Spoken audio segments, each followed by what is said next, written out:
Assalamualaikum warahmatullahi wabarakatuh. Saya Cut Reza Albusra dengan NIM 1807030046. Jadi pada mata kuliah Biologi Laut dengan dosen pengampu Pak Ilham Zulfahmi MSI disuruh untuk meresum ataupun merangkum sebuah video yang berjudul DO, D dan BOD. Jadi yang pertama sekali ingin saya jelaskan yaitu apa yang dimaksud dengan DO, BOD dan COD tersebut.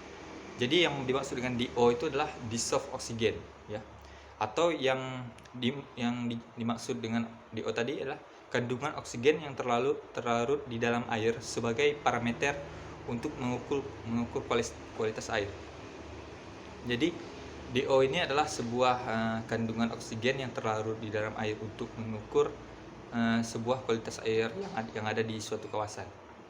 Sedangkan BOD atau singkatan dari Biological Oxygen Demand, yaitu jumlah oksigen terlarut yang diperlukan oleh mikroorganisme untuk mengurai bahan organik di dalam air. Jadi selanjutnya yaitu bagaimana pengaruh dan peran DO dan BOD ini. Jadi pengaruh dari BO dan BOD ini adalah yang terdapat pada suatu air akan mempengaruhi kualitas air tersebut, sehingga kita bisa menentukan baik atau tidaknya air yang akan kita gunakan tersebut. Jika nilai DO pada air semakin tinggi, maka kualitas air akan semakin baik. Dan pada umumnya, pada suhu 20 derajat Celcius itu tingkat DO maksimal adalah 9 ppm ataupun part per million, atau setara dengan miligram per liter. Berbeda dengan DO, jika nilai BOD itu semakin tinggi, maka semakin buruk kualitas air dan akan menurunkan nilai DO atau dissolved oxygen itu, dikarenakan banyaknya kandungan mikroorganisme pada air tersebut. Jadi DO ini jika semakin nilainya semakin tinggi pada suatu perairan, maka itu tingkat kualitas air yang ada di kawasan tersebut semakin baik. Sedangkan BOD itu berbanding terbalik dengan DO.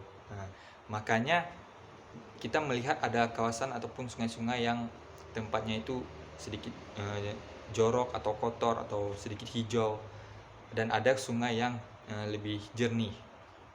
Itu kandungan DO pada sungai jernih tersebut tinggi nilainya, sedangkan yang pada sungai yang kotor itu BOD-nya tinggi. Jadi DO dan BOD ini dua hal yang sangat berbeda. Sedangkan menurut Peraturan Menteri Negara tentang Lingkungan Hidup Nomor 3 Tahun 2010, tanggal 18 Januari 2010, baku mutu air limbah itu sudah ada tabelnya. Jadi jika kawan-kawan cari di Google tabel tentang mutu air limbah itu ada. Misalnya parameter minyak dan lemak itu miligramnya ada berapa? Ada 15, ada 10, ada 0,1, 0,5 dan sebagainya. Kemudian bagaimana cara mengukur DO dan BOD ini pada air? Untuk cara pengukuran itu bisa menggunakan metode sampling untuk BOD, sedangkan untuk DO atau dissolved oxygen itu bisa menggunakan metode titrasi atau juga bisa menggunakan metode elektrokimia. Mungkin untuk lebih jelasnya lagi tentang cara pengukuran DO, BOD dan COD ini bisa kawan-kawan cari di internet, karena kita sekarang sangat luas informasi yang beredar. Jadi saya perjelas sekali lagi bahwa DO dan BOD ini dua hal yang berbeda, yang berbanding terbalik. DO sebagai kandungan yang memperjernih air atau kandungan yang memberi kualitas pada air, sedangkan BOD adalah sebaliknya, yang memperburuk suatu perairan.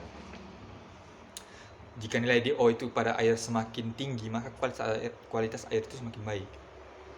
Maka jika BOD itu semakin tinggi pula, maka perairan tersebut semakin tidak baik ataupun buruk.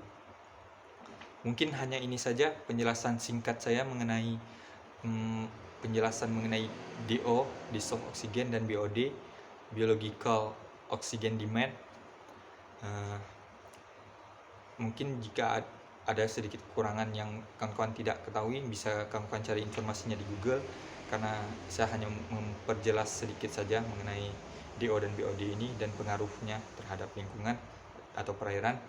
Sekian rangkuman dan resume dari saya Cuk Reza Albusra dengan NIM 18070346. Sekian, terima kasih. Wassalamualaikum warahmatullahi wabarakatuh.